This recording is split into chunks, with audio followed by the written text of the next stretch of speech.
Hello everyone, my name is Russ Belville. I'm a spokesperson for the Idaho Citizens Coalition, and I welcome you to 420 in Boise. I've done 420 a lot of places around the world. I've been in Texas, New York, lots of places to do 420. I've never been more proud to do a 420 event than the one we're doing right here. And the reason why is because Idaho needs this. Idaho needs this. I can't tell you how many times I do interviews, I get on talk radio, and I hear so much ignorance, so much fear, so much hatred, so much bigotry against people who use cannabis, people who choose to use a substance safer than alcohol.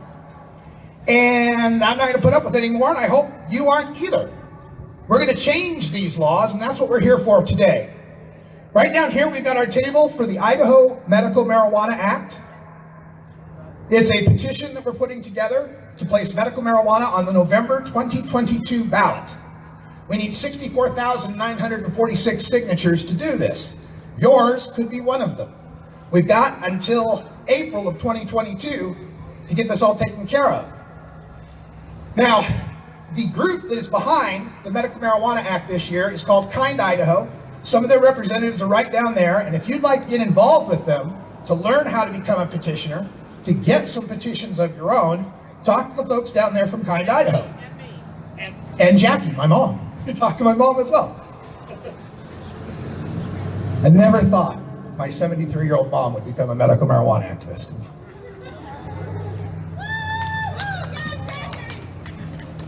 So I want to be clear that the Kind Idaho group and the Medical Marijuana Act are its own thing. Medical marijuana is its own issue. There's a lot of people that conflate these issues. I hear the opponents all the time say, medical marijuana is just a stepping stone to get recreational. Not for a cancer patient, it ain't. Not for an AIDS patient, not for an MS patient. Or a surgery patient, chronic pain, nausea. For them, it doesn't matter whether it becomes recreational or not. For them, it's a matter of whether or not they go to jail for the medicine that treats them best. Now, if medical marijuana awakens people's minds, opens them up to the possibilities, kills some of that prejudice, and then they go on later to vote for recreational, well, that's fine too. See, the stepping stone idea, at every step along the way, is a vote of the people. You can vote for medical marijuana, and then if rec comes up, you can vote no. It's up to you. We heard that from the legislature all this year, is we need to give the people of Idaho a choice. That's what we want to do.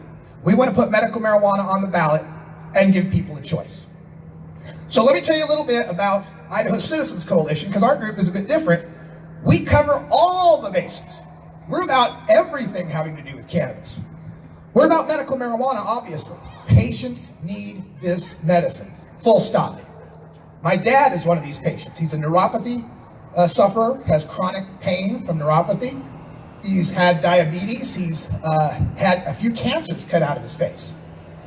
When he started on his neuropathy path with getting medication from the doctors, they put him on 60 milligrams of morphine a day. 60 milligrams of morphine.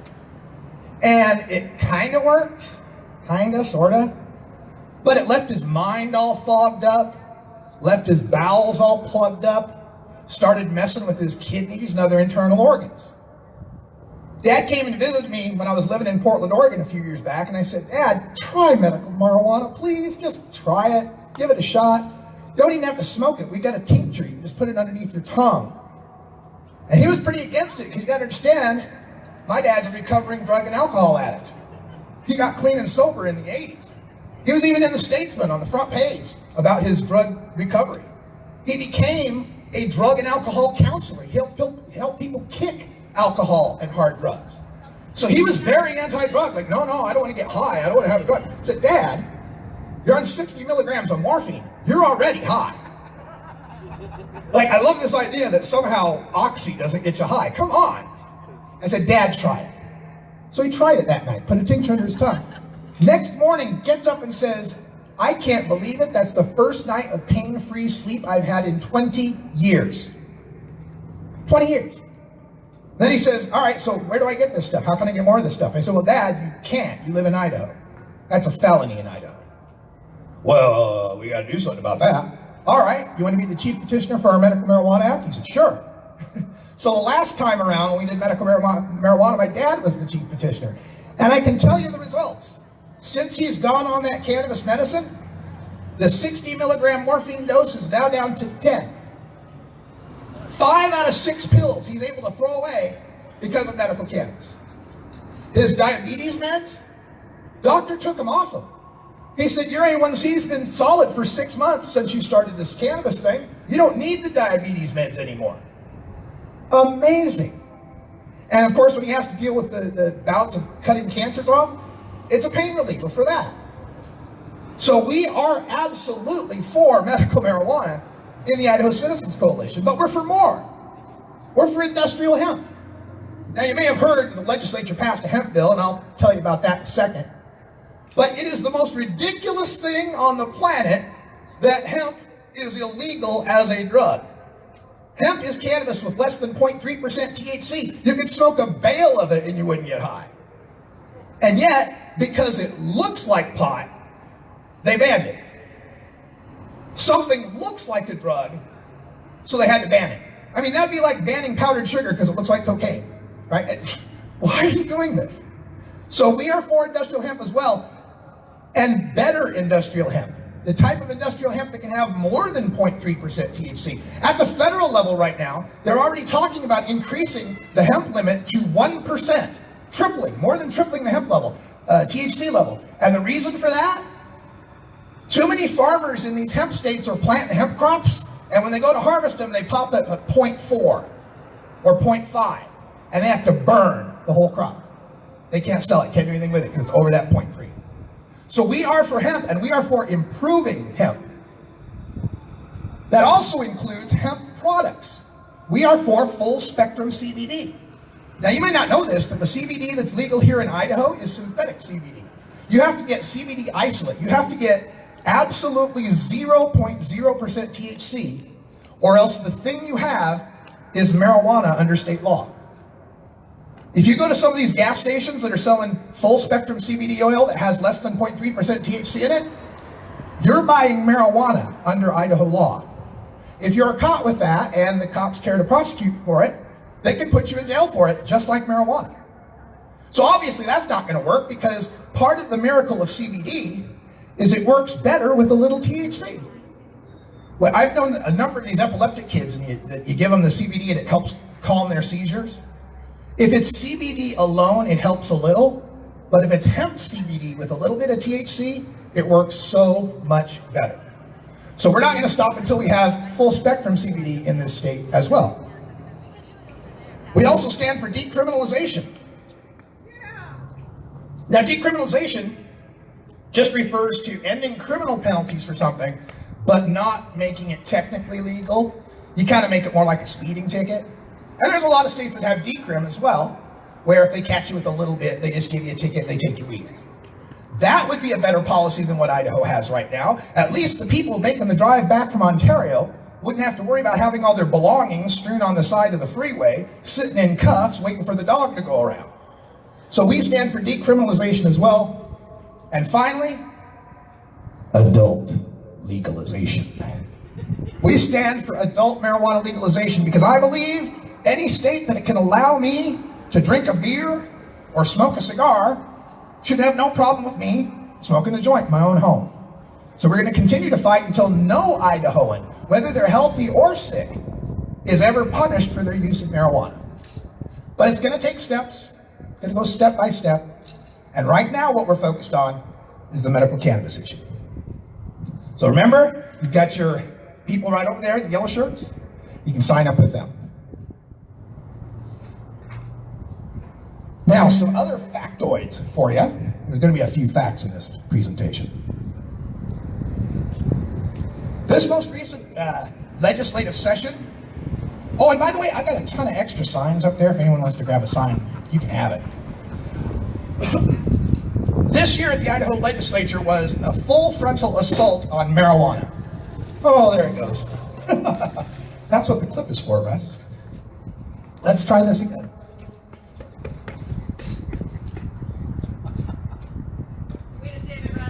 There we go. So this has been a full frontal assault on marijuana and petitioning rights. It's been an assault on petitioning rights in general, but specifically marijuana. And it has been mentioned by a number of the senators and representatives in here that they had to do this. They had to attack our petition rights, or else those people from out of state will pass a medical marijuana law. As if out-of-state people are voting for it. No, Idahoans would vote for it, right? So here are the few things that we are dealing with. First of all, I'm going to start with the good news. HJR 4. Senator C. Scott Grow and Representative J.N. DeMorda sponsored 2 pieces of legislation this year that would have taken Schedule 1 and Schedule 2 drugs and put them in the Constitution. Now, the reason they wanted to do that is because if drug prohibition's in the Constitution, we can't touch it. You can't put out an initiative that does something unconstitutional, and we can't pass constitutional amendments in Idaho. So their whole goal, and Senator Gross said this on the Senate floor, the only way we'll ever be able to stop medical marijuana from coming into Idaho is if we put this in the Constitution. Well, guess what? They failed. We won. This thing went to the Senate, and the Senate voted for it in a 2/3 majority.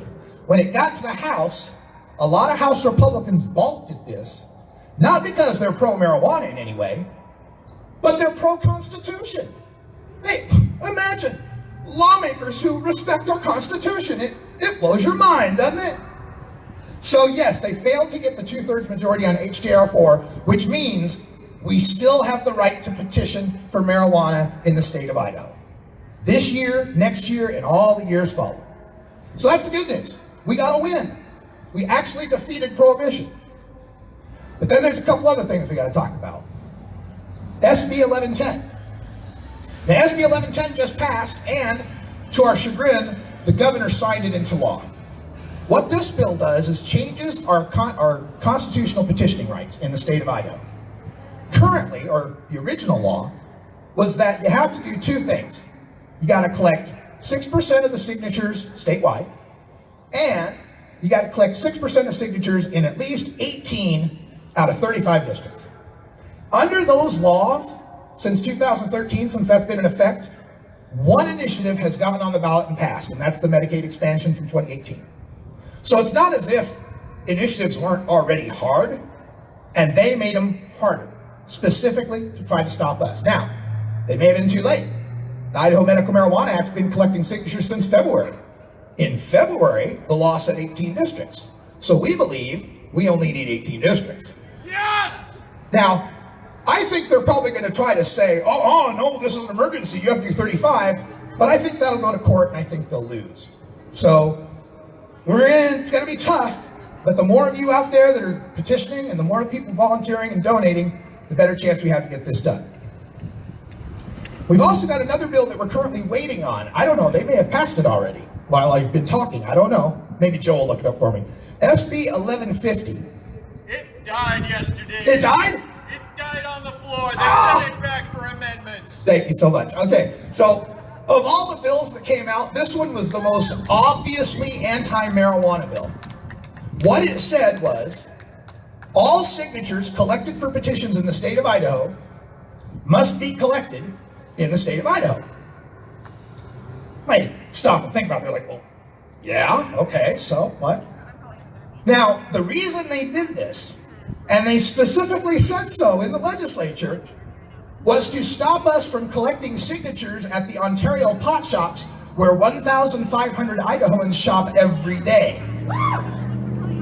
Now, we didn't think we could do it. Like last time around for medical marijuana, we thought, hey, let's go collect at the pot shops. And the Secretary of State's office said, no, you can't collect out of state. And we went, oh, all right. But now they came with a bill that says you can't collect out of state. We went, oh, that must mean we can collect out of state, doesn't it, right? So it remains to be seen whether we will. We were waiting to see what happens with this bill, but if it's dead, we might just start setting up right across the Snake River Bridge and collecting signatures from a whole bunch of people who are sick of getting profiled when they drive back on eastbound 84.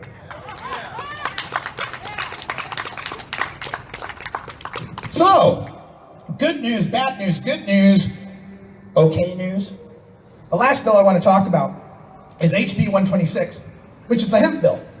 Now, the news media are reporting this as Idaho legalized hemp. Idaho did not legalize hemp. Idaho legalized hemp with a license. It's kind of like medical marijuana. Like in most states that don't have legalization, marijuana is still illegal, but if you got the medical card, they can't bust you. That's what Idaho's hemp law is right now. If you've got hemp, it's still illegal, it's still marijuana, but if you've got your card, they can't bust you. Well, who are they going to give that card to? Farmers to grow it, truckers to truck it, processors to process it. There's not going to be a license for you to buy it.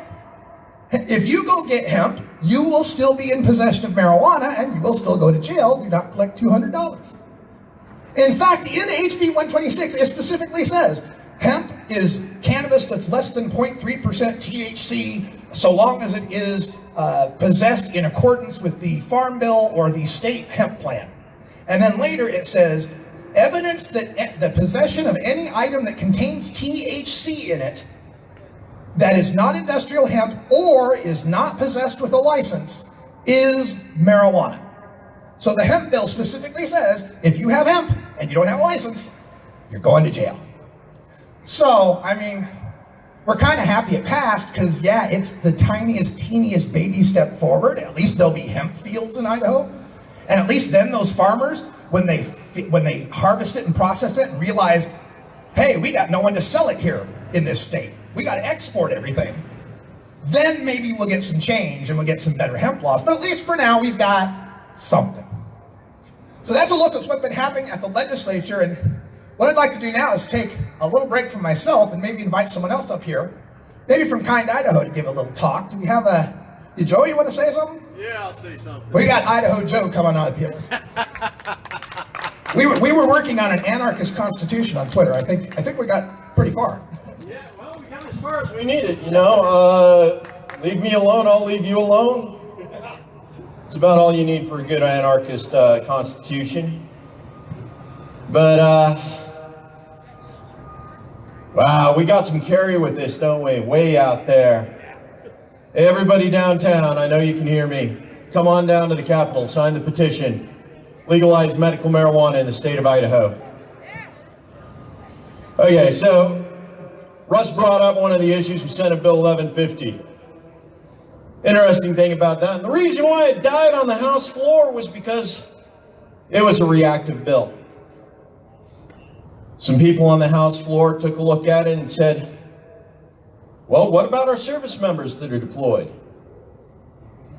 What about our missionaries that are on a mission that won't be back? What about our other people that are working out of state that might be gone for the entire duration the petition's in circulation? Now, the funny thing was they had 3 opportunities to correct this because it was brought up in Senate committee. It was brought up on the Senate floor. It was brought up in the House committee 3 times. 3 times our state legislature told our service members, our veterans, our missionaries, screw you. That tells me our legislatures don't care about the people. Well, we already knew that because they refused to legalize this despite 80% support across the state. But we're going to make it happen this time. Yeah, we got our primary signator, well, one of them here today. Gisela, raise your hand. Gisela, raise your sign. Take a look at her over there. Yes. Yes. Our co-chair for Kind, Idaho down here representing. We got her and Tyler down here. We got a couple other Kind, Idaho representatives down here. Link up with them. Let them know you want to support. We got volunteers all across the state right now. We got district coordinators in just about every district, every county, ready to help you collect signatures, ready to help you get them turned in, ready to help you get them counted. Because this is about you. This is about giving you the choice. This is about giving your friends and family life. Because we all know somebody whose life would be so much better with this. Yeah, this is about giving Idahoans liberty. Because right now, we're throwing people in prison for this stuff, right? Yeah. This is about pursuit of happiness, because there are so many people right now that are in so much pain. You know, the codeine, the Oxycontin, the morphine, all of those things that they get them drugged up on in order to manage their pain, keep situations under control. The legal psychoactives they prescribe to them because of PTSD. They muddle the mind. They make it hard for people to pursue happiness. It makes them hard. That's what we're here. We're here to heal Idaho. Kind Idaho is about healing. It's about compassion. Now, Russ has done a real good job at describing how Idaho Cannabis Coalition is here for a full spectrum. Kind Idaho's kind of picked up a little bit different mission. Reason why is because we've seen it happen in every state so far. You get recreational, and the medical programs go to hell. That's what Kind Idaho is about. It's about maintaining a good medical program, even in the face of future adult legalization. It's about education. It's about teaching people responsible use. And above all, it's about healing Idaho, one signature at a time right now. So, remember, when you're talking to your legislatures about this, remind them they have a duty to the Idaho State Constitution. And Article 1, Section 1 specifically obligates them to preserve the right to life, the right to liberty, the right to retain property, and the right to pursue happiness. Something they have literally blown off for the last 97 years with the prohibition of marijuana in the state of Idaho. It's time for them to correct that oversight and do their responsibility to the Idaho Constitution. Do their responsibility to our Declaration of Independence. Yeah. The right to life, liberty, and the pursuit of happiness. These are our rights, first and foremost, and no one should be taking them away from us. So thank you for your time, really appreciate it. I got myself a debate I got to head off to in Richland, Washington right now. Turns out they got people in Washington that want to recriminalize it after they've gone through all of this effort to make sure it was decriminalized in Washington state. So, that's going to be interesting. Somebody in Washington who wants to recriminalize versus someone from Idaho who wants to see it decriminalized. We're going to be live tonight. Go ahead, take it up. Richland Libertarian Party is sponsoring this. It'll be happening on, I'm going to get with Russ later after I get the information. We'll post it. Yeah, he'll post it. But remember, first and foremost, right to life, right to liberty, right to pursuit of happiness. Decriminalization gives us those rights back, rights that never should have been taken in the first place. Remember that. Joe Evans, everybody, give it up for Idaho. Joe.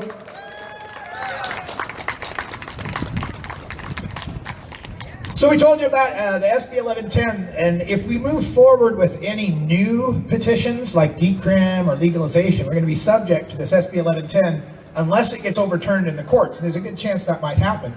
And I want to give you an idea how pernicious and how evil this SB 1110 is. I got you here a map of Idaho. And this year, the legislature, when they were attacking this petition rights, they kept passing around this map that showed 4 counties. The gray ones: Ada County, Canyon County, Bonneville County, and Kootenai County.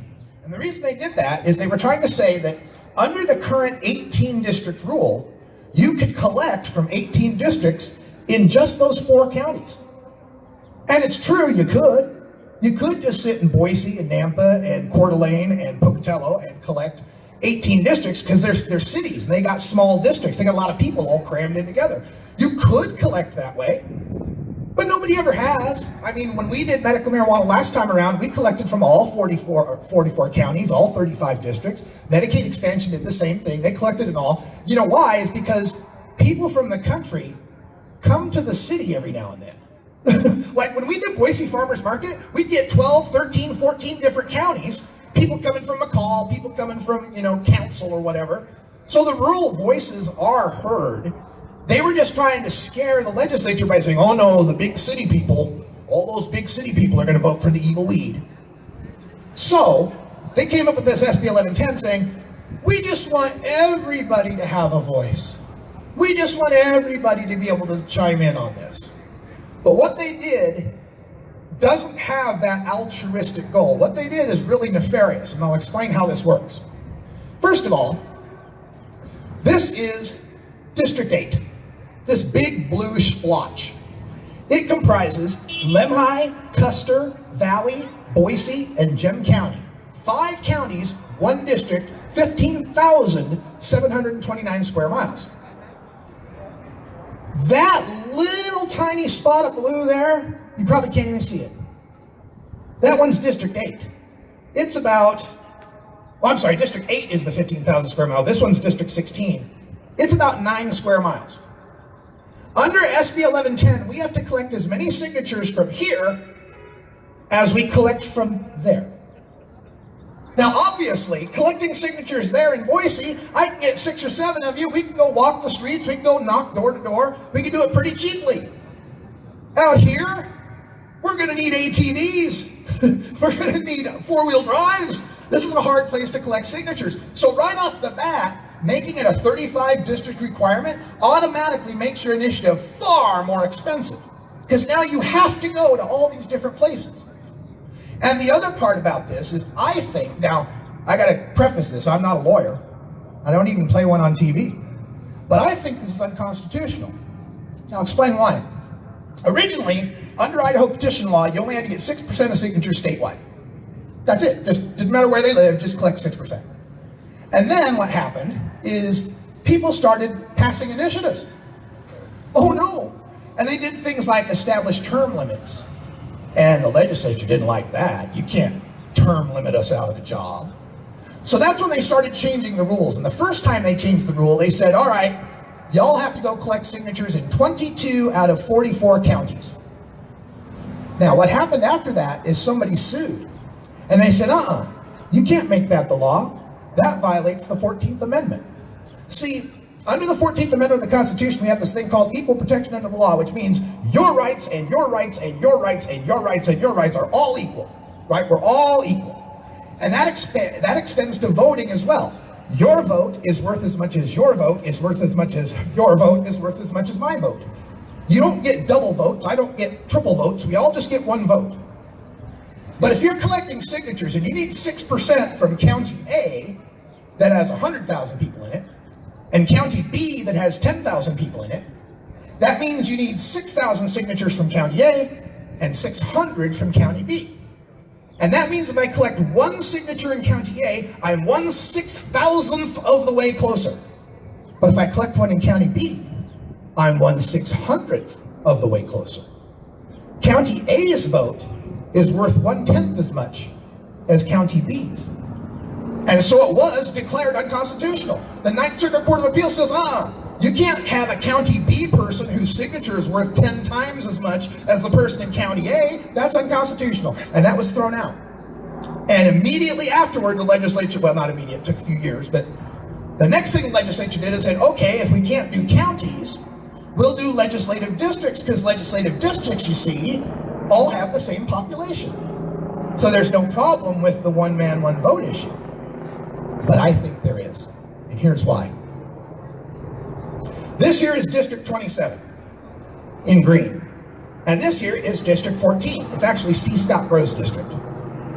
They both have roughly the same number of people in them, but they don't have the same number of registered voters in them. People register to vote far more in this one than they registered to vote in that one. So we went to the Secretary of State's office and said, all right, how many signatures do we need in each of these districts to hit 6%? And they said, oh, well, in this district, you need 3,009. In this district, you need 1,309. Remember the County A, County B thing?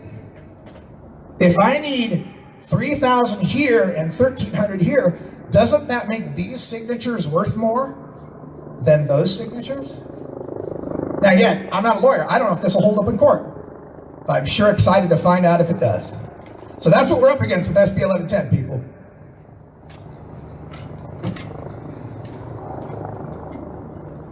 Hey, just curious, and you don't have to answer if you don't want to.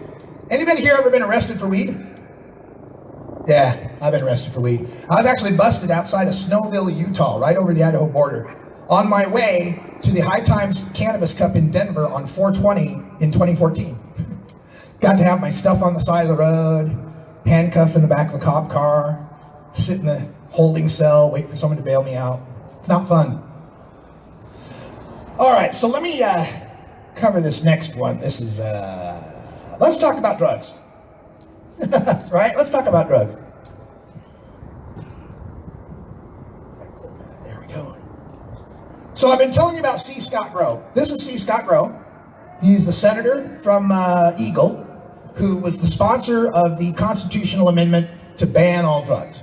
And he's been the #1 opponent here of what we've been trying to do in the legislature. And as he did this, he kept making a point about the Idaho Constitution. In particular, he was referring to Article 1, Section 24 of the Idaho Constitution. And he kept bringing this up as to why we need to ban weed. And I'll just read to you the actual quote from Senator Grow on the Senate floor. He said, quote, "The Idaho Constitution defines a culture. Quote, the first concern of all good government is the virtue and sobriety of the people and the purity of the home. The legislature should promote temperance and morality." End quote. This is the established culture of Idaho. We can learn from other medical marijuana states that the culture we have enjoyed in Idaho is not free. It will not continue unless it is effectively protected. Protected from what? People voting for it? I guess. But he kept making this point. The Constitution of Idaho says, promote temperance and sobriety. Promote temperance and sobriety. Promote temperance and sobriety. Guess what month it is? It's Idaho Craft Beer Month. The state of Idaho has an official website out and is spending your taxpayer dollars to promote drugs, craft beer. They're promoting craft beer. They have a map. You can go to the Idaho State website, download a map that shows you where to go, where there are buildings in Idaho where you can consume these drugs. So don't give me temperance and morality when you're not doing a damn thing about the binge drinking problem in the state of Idaho. In the state of Idaho, I'll give you a few statistics on this. According to the Idaho Office of Drug Policy, alcohol causes 437 deaths and 12,311 years of potential life lost in Idaho as of year 2020. According to the Idaho Office of Drug Policy, alcohol cost $1.1 billion or $1.62 per drink in the state of Idaho. Alcohol use, 1 in 6 Idahoans binge drinking weekly, and that's defined as drinking 5 or more drinks at a time. And when those Idahoans do binge drink, they binge drink more than the national average, which is about 6, like Joe Six-Pack, right? Idahoans drink 7.6 drinks when they binge drink. When people are killed by a drunk driver in Idaho, there is an 82.5% chance that that drunk driver has a blood alcohol content of over 0.15, double the legal limit. The national average is 70% of the time. So when Idahoans drink, they drink more, they get drunker, and they're more likely to kill someone behind the wheel. 1 in 4 Idahoans who died in a traffic collision was killed by someone impaired by alcohol. 1 in 6 Idaho minors uses marijuana or uses alcohol monthly. 1 in 10 of them are binge drinking monthly. So when Senator Grow and some of these others want to talk about temperance and morality, but they want to sponsor Craft Beer Month. And get this, here's another little interesting wrinkle in the Idaho Constitution. In the Idaho Constitution, liquor licenses are granted on a city basis. Your city has X number of licenses it can give out for liquor. There are no liquor licenses outside of cities. If you're in an unincorporated county wilderness area that's not in a city, you have to have the legislature write you a special law just for you to give you your liquor license. These are called conditional use licenses, and the way that it works is they have to write a law that says a place that's outside a city can have a liquor license. And here's another weird thing about the Idaho Constitution. In the Idaho Constitution, you can't write a law for one specific place. Like, I can't write a law for Canyon County. I have to write a law that applies to the whole state. So when Bob's Ski Resort out in the country wants a liquor license, they just can't write a law that says Bob's Ski Resort can now have a liquor license. They can't do that. They have to write it so it applies to the whole state. So they literally write bills like this. In the state of Idaho, we shall grant one liquor license to any resort in the state that has over 3,000 acres, that's over 9,000 vertical feet, that has a certain number of ski lifts. And guess what? It only applies to Bob's Place, right? So Senator Groh has voted numerous times in favor of these special condition liquor licenses so that Idaho entrepreneurs that have resorts or ski lodges or whatever can sell this drug. So, don't give me temperance and morality, Senator Groh, unless you want to do something about the drug that's killing Idahoans. Now, I'd like to offer the mic to another wonderful person from kind Idaho. Gisela, you want to say a few things, Gisela? Gisela. Gisela is the co-chief petitioner of the Idaho Medical Marijuana Act, so thanks to her, we've got a chance to vote for medical marijuana, or at least fight for the chance to vote for medical marijuana.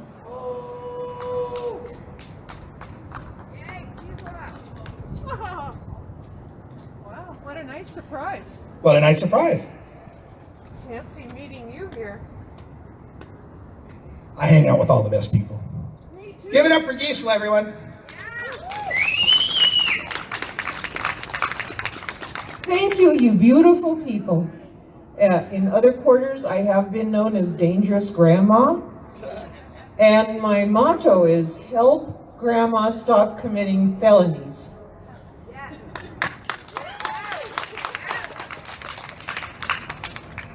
When I go to Ontario, usually to TVCC, to pick up gummies for myself, my osteoporosis, my arthritis, and for my 84-year-old friend who has depression and horrible arthritis in her spine, so that we can both garden and walk and sleep decently.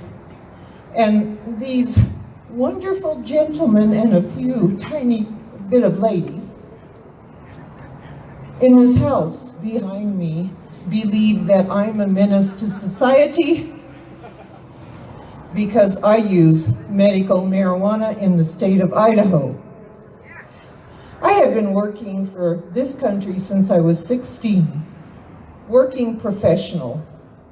I took off 6 months once to have a baby. Sorry, I took a break. And I'm still working at 74. And if I'm a lawbreaker, we should all be lawbreakers, because what it's saying is laws are wrong if they curtail my need to be okay inside my own skin, inside my own body. Who am I hurting? Who am I hurting? I so appreciate all of you coming forward. Help Grandma stop committing felonies. If we look at the history of how marijuana got demonized, cannabis got demonized since the 20s, the 30s, the fight between the rich people and the everyday people like Grandma and other people who use it to relax.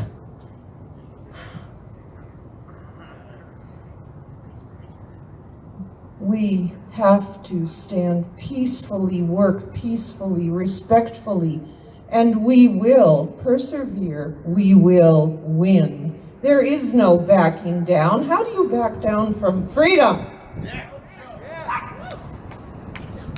Isn't this what United States is about? I don't say America because we don't seem to claim Mexico or Central America or South America. So this is United States. And not so united, apparently. Because when I go to Oregon, I'm not a lawbreaker. But I'll take it. So, thank you all. Recruit everybody you can that believes in love, mercy, and freedom. And yes, it does look like we're the ones that are doing this, but we're all doing this. And we stand in solidarity. With every different name, with every little thing that we go through, we march forward. Thank you. Gisela, everybody. So Gisela mentioned the United States. I thought I'd bring that up. Here's the United States. You might notice something about one of the states.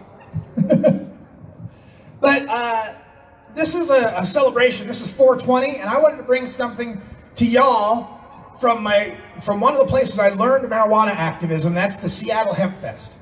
If you've never been to the Seattle Hemp Fest, I suggest you go. It's the third weekend of August every year. They've been doing it for over 25 years. If you've never been in a 1-mile park with 4 band stages and 100,000 marijuana smokers, it's something to experience. And a friend of mine, Vivian McPeak, is the executive director of that. He has a little cheer that he likes to do to celebrate our 420. Are you ready? Oh, okay. Give me an H. Give me an E. Give me an M. Give me a P. What's that spell? What's that smell? What are we going to legalize? Yeah, there we go. Thank you. Had to celebrate a little. So I just want to let you know about the good news. Everywhere else in America has got it. Everybody else understands this. In the last election, we had Arizona, South Dakota, and a couple other states. New Jersey legalized. And just this year, just in the past literally 2 weeks, New York has legalized, Virginia has legalized, and New Mexico has legalized. We're up to 18 states that have legal marijuana now, covering 43% of the US population. We also have medical marijuana moving forward in Tennessee and Alabama. So there's this excuse that our opponents have had in the past of, oh, we don't want to turn out like California, we don't want to turn out like Colorado, we don't want to turn out like Oregon. Okay, could we turn out like Arkansas? How about if we turned out like West Virginia? Would it be okay if we turned out like North Dakota? They can't make that excuse anymore. Marijuana is mainstream. The latest poll on this has shown the only demographic that is opposed to legalization, people over the age of 75. And there's fewer and fewer of them every day. So we are definitely winning this battle. Also, another thing that happened this year, Wyoming actually introduced a marijuana legalization bill. Wyoming did. Wyoming. Now it didn't pass, it didn't get through the committee, but they introduced one, and so did North Dakota. And both of those states, when they introed them, were introed by Republicans who said, hey, we don't like marijuana, but we'd rather pass something we like than have them pass something we don't like. So start making that point to your legislators. Let them know that if they don't do something, we are going to do it for them. Because, folks, it's kind of inevitable. Here's your graph of marijuana sales in Ontario, Oregon. Just to give you an idea. They opened up in July, had one shop, they did $300,000 that month. Now, since May of last year, so over a 12-month period, the average monthly marijuana sales in the city of Ontario is $8.2 million a month. And since the beginning of this year, it's averaged $9.3 million per month. And like we mentioned earlier, people aren't smoking in Ontario, they're taking it back to Idaho. Idaho sends the money to Oregon, Oregon sends the marijuana to Idaho. So if you think marijuana causes problems, it already is. It's already here. They're bringing it back every day. The City of Ontario testified 1,500 unique visitors a day. 1,500, all bringing it back to Idaho. So why would we want Oregon to keep drinking our milkshake? Makes no sense. Here's it. Bye-bye. We'll get that later. Now, another thing I hear sometimes is that, oh, nobody's really in prison for marijuana. If they went to jail for marijuana, it was for something bigger, and then they just pleaded down. Nobody's really in jail. Nobody goes to jail. Nobody goes to prison. Well, I'll concede that a little bit. If you're caught with an ounce of weed back from Ontario, you're probably not going to do time in the Idaho State Pen. Probably not. But here's what will happen. These are the statistics from the Idaho State Police on marijuana arrests from 2009 to 2018. So keep in mind, these are the arrests before Ontario opened up. Now, up through 2009 through about 2014, it's around 4,000 marijuana arrests every year, about 4 grand. Once legal sales start in Oregon, it increased every year to the point in 2018, 6,032 Idahoans were arrested for possession of marijuana.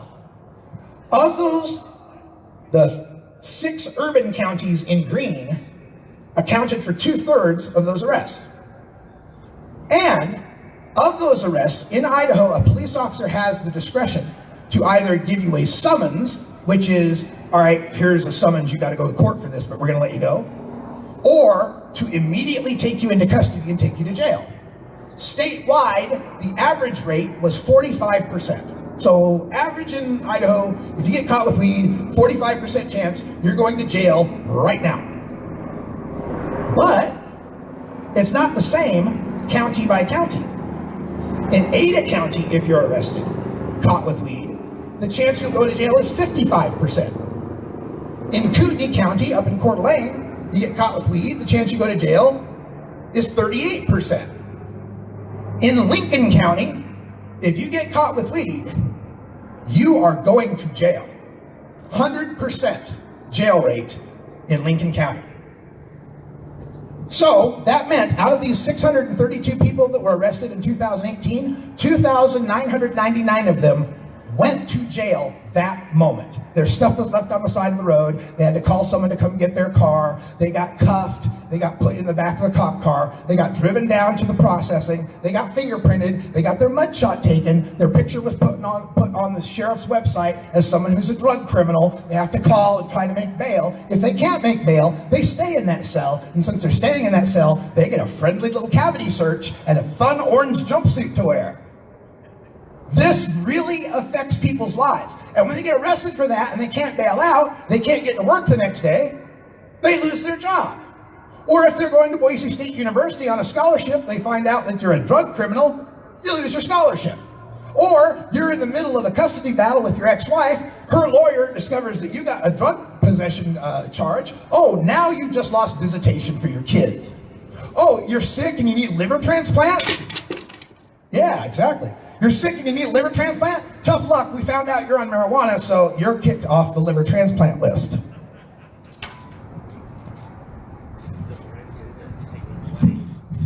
So that's what I had to say to the people who say it's no big deal if there's a marijuana arrest. In fact, it's a very big deal that there's a marijuana arrest.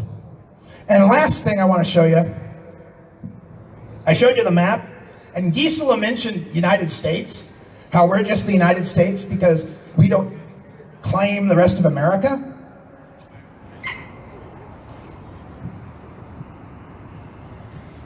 Idaho is literally the last place in not just the United States, but the entire North American continent that does not have legal marijuana in some form.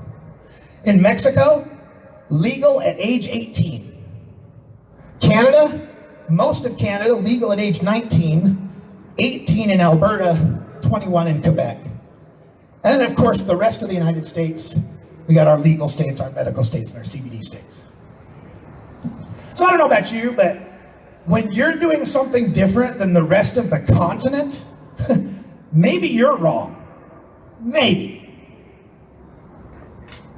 All right, so enough of the PowerPoint. I want to bring another fantastic speaker to the stage.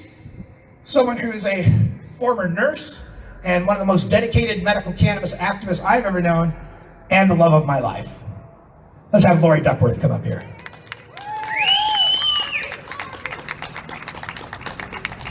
Idaho legislature doesn't know what it's up against. This woman did more in the Oregon legislature to help medical marijuana than many people did, so get ready. Tell them all about medical cannabis, darling.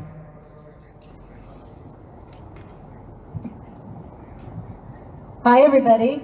So my name's Lori Duckworth, and I'm actually from Ontario, Oregon currently, but I call Southern Oregon my home. I lived in Medford, Oregon for about 32 years, raised my children and my grandchildren there, and my husband at 25 years. I ran a facility called Southern Oregon Normal there for 5 years, and we were located next to the federal courthouse. I was a lobbyist and still am in Oregon, and I'm a citizen lobbyist here now in Idaho. I'd love nothing more than to return with Russ to his home in Nampa, but I can't do that because I'm a patient on the Oregon Medical Marijuana Program and have been since year one, which was 22 years ago. I'm a cancer survivor. I have epilepsy. I have CPTSD from childhood trauma, several other medical conditions that I treat with cannabis. I can't bring cannabis here to Idaho when I visit my mother and father-in-law because it's illegal. As a matter of fact, I'm a criminal right now just for having THC in my system. Our company helped overturn the ban in Ontario that many of you now enjoy going to the dispensaries for. No thanks. It's fun to vacation in California, but I prefer here. Thank you. Maybe you need to go to California. I always love those guys. Hey, they can't prove what your criminal intention is if you're just dirty. Thank you, sir. You're not a criminal. I see a big difference between Idaho and the rest of the world, and that is that red dot on the map that Russ showed you. Many of you that travel over to Ontario or that live on the northern border and travel up to Washington to your dispensaries to get your medicine because you don't want to take a bunch of pills, good for you. I'm sorry that you're a criminal when you come back here, and we're trying to change that. Whether it be through the Medical Marijuana Act that we had written a couple of years ago, and the only changes this year are the chief petitioner and the co-petitioner and the dates. I would encourage you to talk to your friends. That's where it starts, and get as many of them to sign that. It's important that we bring equality to Idahoans. It's important that we stop locking people up in cages. After I ran Southern Oregon Normal for 5 years and helped to write the dispensary bill in Oregon, and then Measure 91, which was legalization. I didn't help write that, but I helped to get it passed. I was on the Measure 91 team. I was raided. My facility was raided, and I was locked in a cage along with my ex-husband. And it was horrible for 8 days. That was under Operation Storefront. That operation also netted the 45th parallel in Ontario, which was indeed the very first dispensary under the old laws on the eastern border. Some of you may remember that dispensary. They also netted another safe access point in Tigard, Oregon called the Human Collective. Those 3 raids were the last 3 raids under the old laws in Oregon that anyone will be convicted under. 10 days after my raid was the last one in those 3. The governor signed the dispensary bill. Nobody will ever go to jail for the old laws, ever. Now, people that have illegal grows have been prosecuted since then because they have illegal grows and they're not following the rules. You have to follow the rules. Beer makers have to follow rules. Doctors have to follow rules. Hell, police are supposed to follow rules. They don't always do that. Russ and I are co-owners in two CBD stores here in Boise, and I drive from Ontario every day, and every day I see police with people pulled over coming back from the dispensaries, usually on my way home in the evenings. And it's ridiculous. I see people Gisla's age, I see people my age, and I'm in my mid-50s. I see young people that are my children's age. And it has to stop. And the only place it's going to stop is with us, with you, the Idaho voters. And you've got to get these people out of office like C. Scott Grow that do not represent you, but they represent their own personal interest. For him, it's the church. For a lot of these elected officials, and I've sat in and listened to them talk, it's the church. It is not you. I'm a Christian woman, and I believe that God is my creator. I don't believe that any one church is right or wrong. I believe that we were all put here for a reason. But I don't believe that the church should be dictating what we put in our bodies or what we as individuals do with our bodies. That's our choice. It's one of the reasons I stopped pushing pills as a nurse and woke up. And now I push a plant. I've helped people with medicine that I've grown in my medical garden, saved people, lost people with full extract cannabis oil. Some of you may know it as Rick Simpson's Phoenix Tears.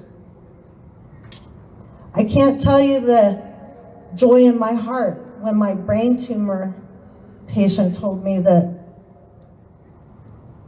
their child was going to be okay. And that was so important because now that child will grow up.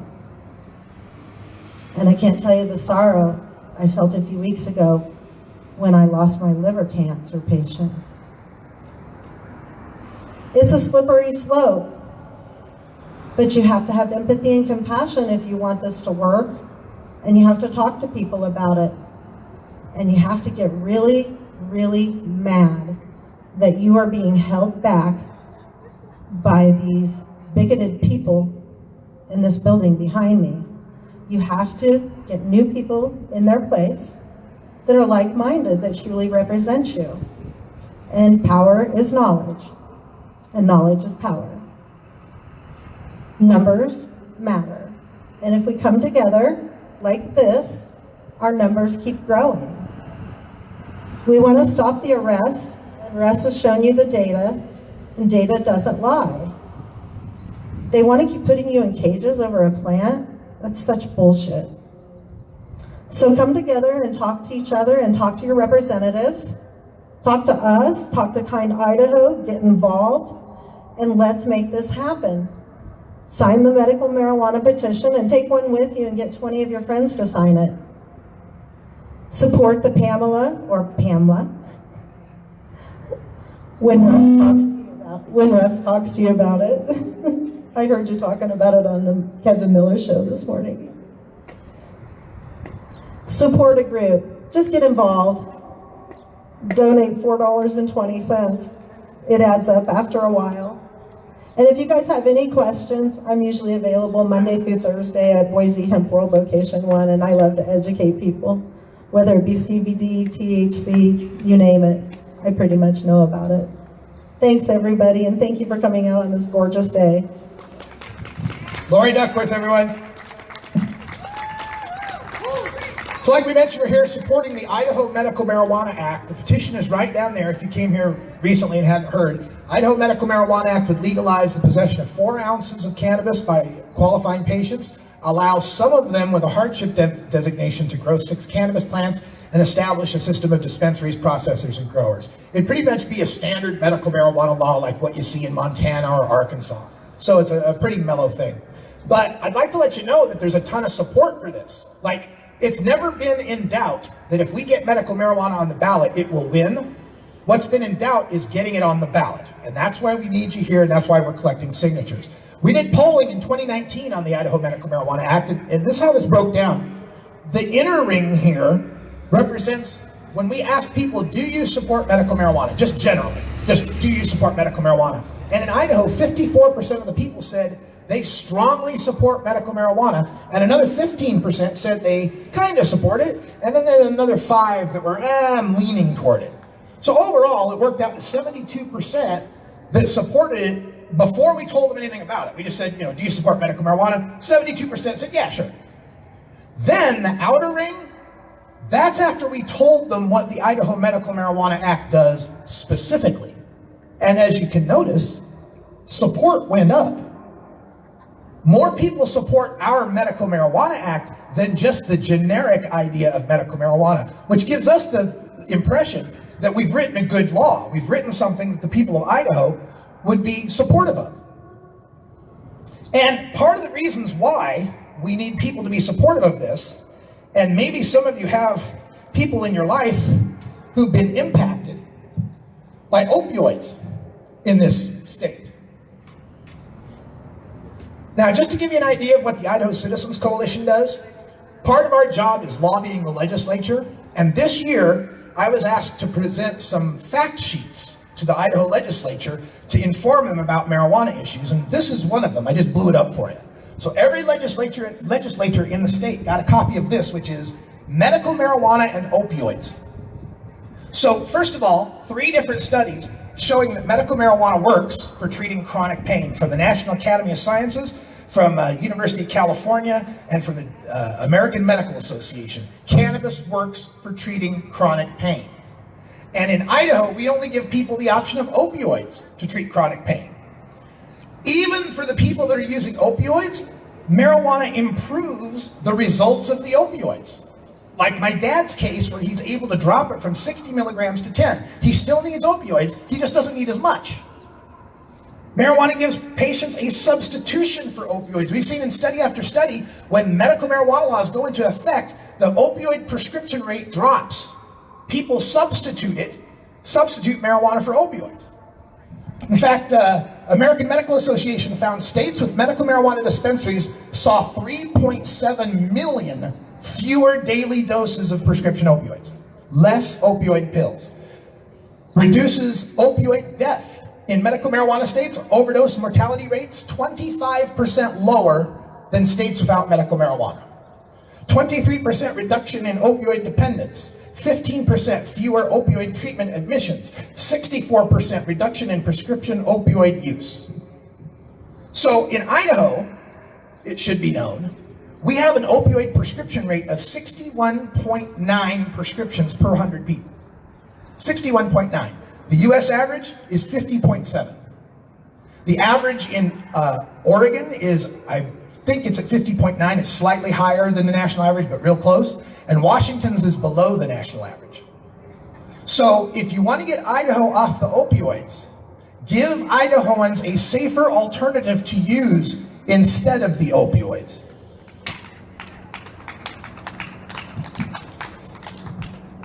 The other thing that we hear from our opponents a lot is, oh my God, we're going to turn out like Denver, we're going to turn out like Portland or Seattle. So I provided them a fact sheet on marijuana and the West. First of all, they talk about marijuana being a gateway drug. Oh my God, we don't want to have legal marijuana because then everybody's going to use heroin. So the problem with the gateway drug argument is that they go and they talk to heroin users and then they ask them if they ever used marijuana. That's the backwards way to ask. Go ask a bunch of marijuana users, how many of you use heroin? And I'll tell you how many, it's 1 out of 108. So if it's a gateway, it's a tiny, skinny little gateway that only 1 out of 108 people go through. In fact, the gateway drug has been scientifically studied. This whole theory has been studied. It was debunked in 1999 by the Institutes of Medicine that said, quote, there is no conclusive evidence that the drug effects of marijuana are causally linked to the subsequent abuse of other illicit drugs. And in fact, for a lot of people who are hooked on heroin, it's an exit drug. Lori and I have a very good friend who is addicted to heroin. And to get off his heroin addiction, doctors put him on methadone. He was so fogged up on methadone that he was a zombie. Like, he didn't talk, he was just all sullen. Lori put him on full extract cannabis oil and helped wean him off of that methadone. Took 6 months. We got him completely off methadone, and he's a whole new person, a changed man. He's bright and happy and energetic. We saved a life from opioids. Another thing they'll scare you about, oh no, if we legalize marijuana, there'll be stoned mayhem on the freeways. Everybody's gonna drive stoned and get into wrecks. Well, first of all, if marijuana caused a lot of wrecks, don't you think there'd be a pileup after a Willie Nelson concert? Like, wouldn't every Snoop Dogg concert just be wrecks galore? No, I mean, they have parking lots at reggae shows and everybody drives away just fine, right? In fact, when we look at the National Highway Traffic Safety Administration, the statistics for fatalities per 100 million miles driven, Idaho is a more dangerous state to drive in than Washington or Oregon is. You're more likely to die on the road driving in Idaho than either of those two legal marijuana states. And the reason is because we've done a lot of studies on this too. Marijuana is not the driving risk they make it out to be. Now, I will give you a caveat. If you do bong rips galore and get yourself completely baked and immediately get behind the wheel, that's a bad thing to do. Don't do that, you're impaired. However, when we look at the overall statistics and we control for alcohol use, age, and gender, the crash risk of people that use marijuana is no greater than the crash risk of people who don't. Now, where they originally got these stats for saying that marijuana is twice as likely to cause a crash is because they didn't control for age and gender. Guess who smokes the most marijuana? Young men. Guess who gets in the most wrecks? Young men. So once you control the young men factor and you just figure it out statistically, there's no greater risk from marijuana drivers. Another thing they like to say, oh, the kids, what about the children? If we legalize marijuana, the kids will use marijuana. They don't. The teen marijuana use rates in the states that have legalized have stayed steady. And think about it, why would it go up? What about creating a store for adults changes the dealer behind shop class after 5th period? Nothing. Teens already have their access. Creating a place for adults to get it does not make it easier for teens to get it. Besides, there was a cartoon when Oregon legalized, I thought it was kind of telling. When Oregon legalized in 2014, there's this cartoon that's got a mom and a dad. The dad's got a pot leaf shirt on and the mom's got a tie-dye. There's two little kids sitting there and the dad says, well, now that it's legal, your mom and I are going to go to the store and get us some Maui Wowie. And the thought bubble above the two kids' heads is, oh, geez, pot is so lame. And it is kind of like, now that it's an adult thing, it's no more interesting to kids than mom's Chardonnay. Like, it's an adult thing. We don't care about that. Kids don't even care that much. We also hear about, oh, we'll turn out like Denver or Portland or Seattle. Okay, how about we turn out like Scottsdale, Arizona, or Bangor, Maine, or Springfield, Massachusetts. They always want to compare us to these big, liberal, hyper-populated cities that we're nothing like. Crime will go up. I referred to this on the Kevin Miller show today. 2012, the crime rate in, the overall crime rate in Colorado was 10 points higher in 2012 than it is today. So crime has not gone up in the legal states. Oh, the kids, the high school, they'll drop out of school. The kids will smoke the marijuana, they'll drop out of school. You know what the high school dropout rate is in Idaho? 80%. You know what it is in Oregon? I'm sorry, high school graduation rate, excuse me. How many of them graduate? 80% in Idaho, 80% in Oregon, 80% in Washington, 82% in California, 84% in Colorado. So it's not causing the kids to drop out of school. And so this is some of the facts that we try to get out to these legislators to let them know that they're ridiculous. they're living on reefer madness. And the rest of the country knows this. This is a look at every opinion poll ever taken in the United States on marijuana legalization. Literally, from 1969, when only 12% of America supported legalization, to today, where 69% of the people support legalization. Here is 2012. So after legalization, as more and more states legalize, it just keeps getting more and more popular. You'd think if it was this terrible thing that was causing crashes and high school dropouts and heroin addiction, that this would go down, wouldn't it? But it's not. All right, so let me wrap this up here with one last thing about danger. One of the reasons we're given sometimes for marijuana to be illegal is because how dangerous it is, all the dangers it could cause. Now, I lived in Oregon for a while, and I like Oregon. I like a lot of things about Oregon, but one of the things I prefer about Idaho is we like freedom in Idaho. Idaho's all about freedom. You want to do what you want to do, have fun, don't hurt nobody else. So I got to thinking, what kind of dangerous, illegal things are there to do in Idaho? Like what could be considered so dangerous we just can't let people do it? Well, I'm thinking, if you strapped a rubber band on your feet and jumped off the Twin Falls Canyon Bridge, bungee jumping, that's dangerous, isn't it? But Idaho will let you do that. That's not illegal. You can do that, sure, no problem. You can jump off a bridge, go have fun. Okay, well, what else could be? Oh, I know. Tobacco. Everybody hates tobacco. Tobacco's awful. Tobacco's dangerous.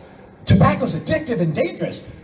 We can't let kids smoke tobacco. We can't let teenagers smoke tobacco. The rest of the country's raising the tobacco age to 21. We better do that. Not Idaho.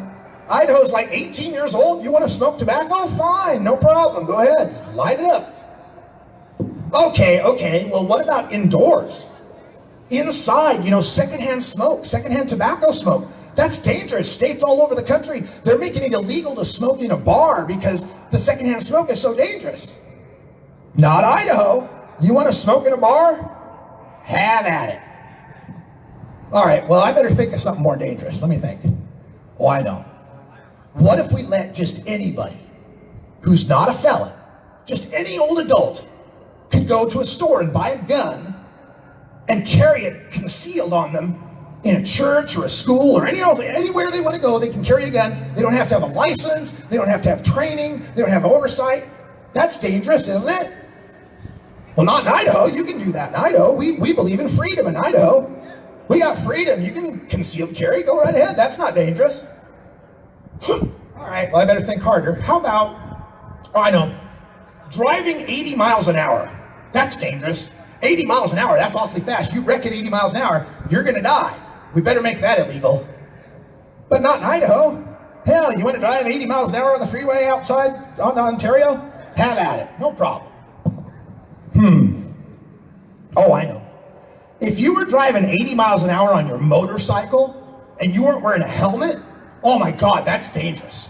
That is so dangerous. If you wrecked on your motorcycle without a helmet, you'd die. We better make that illegal.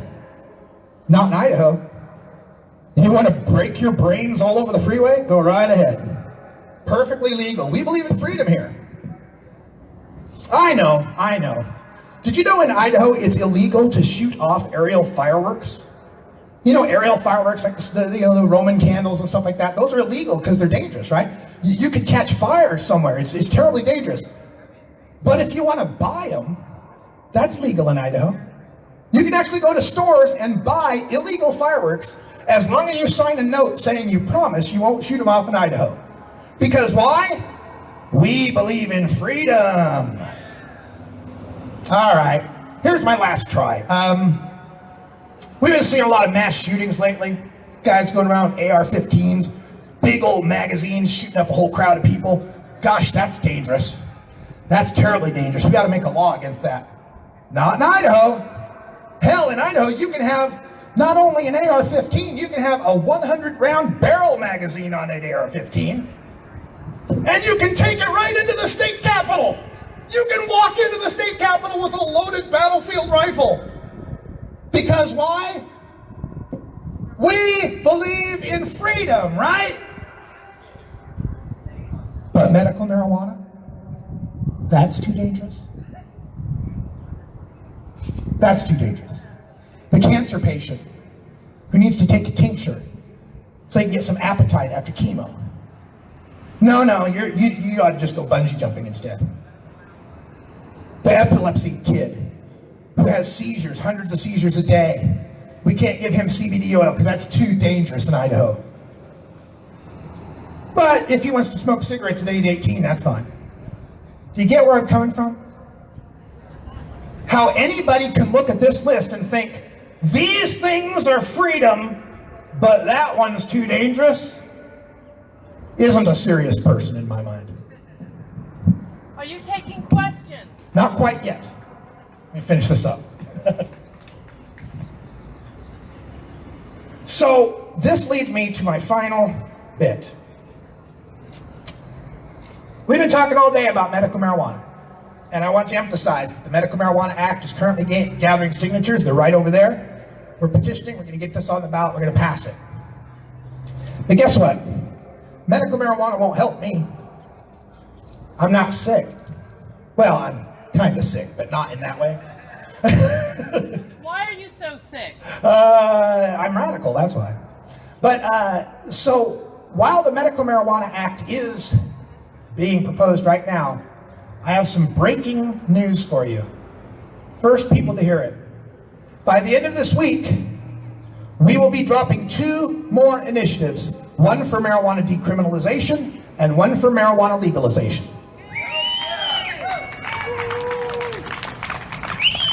Now, I'll be honest, it's a long shot. Because these are later, these are after SB 1110, so we're going to have to go to all 35 districts, and who knows if we can accomplish that.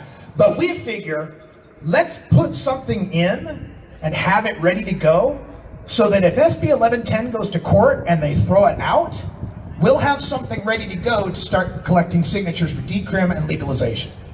And the 2 decrims and legalizations, these 2 bills are called Pamela and Pamela. Here's the difference. Pamela is the Personal Adult Marijuana Expungement and Legalization Act. It would do 3 things. 1, possess 3 ounces of marijuana.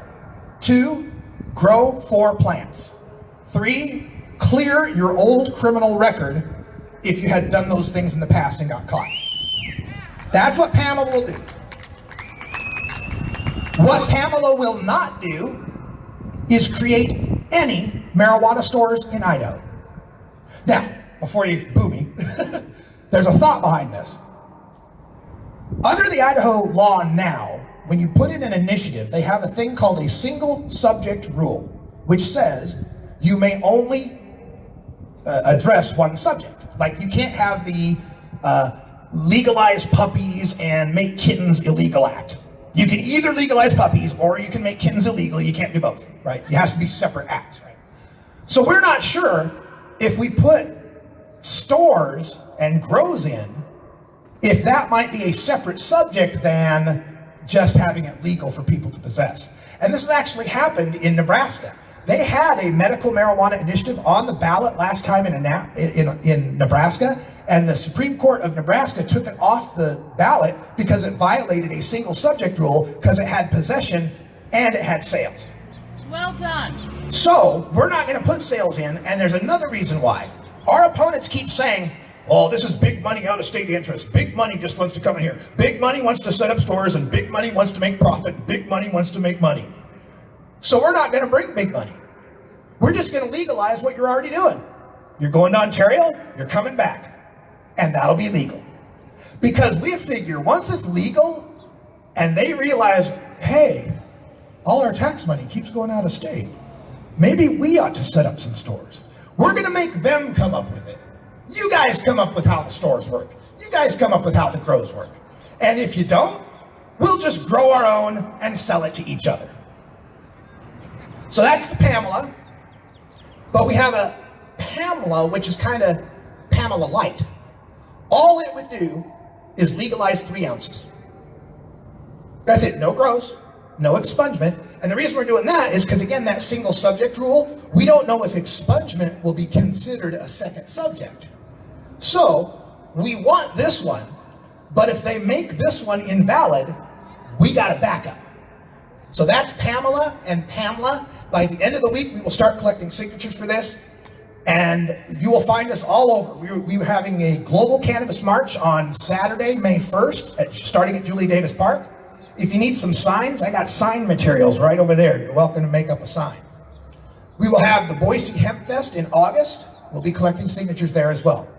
But let's be clear, our focus is primarily on the medical marijuana initiative because it's already collecting and it only has to get 18 districts. So if we can get signatures for this, great, but our main focus is medical marijuana. And with that, I think that's everything.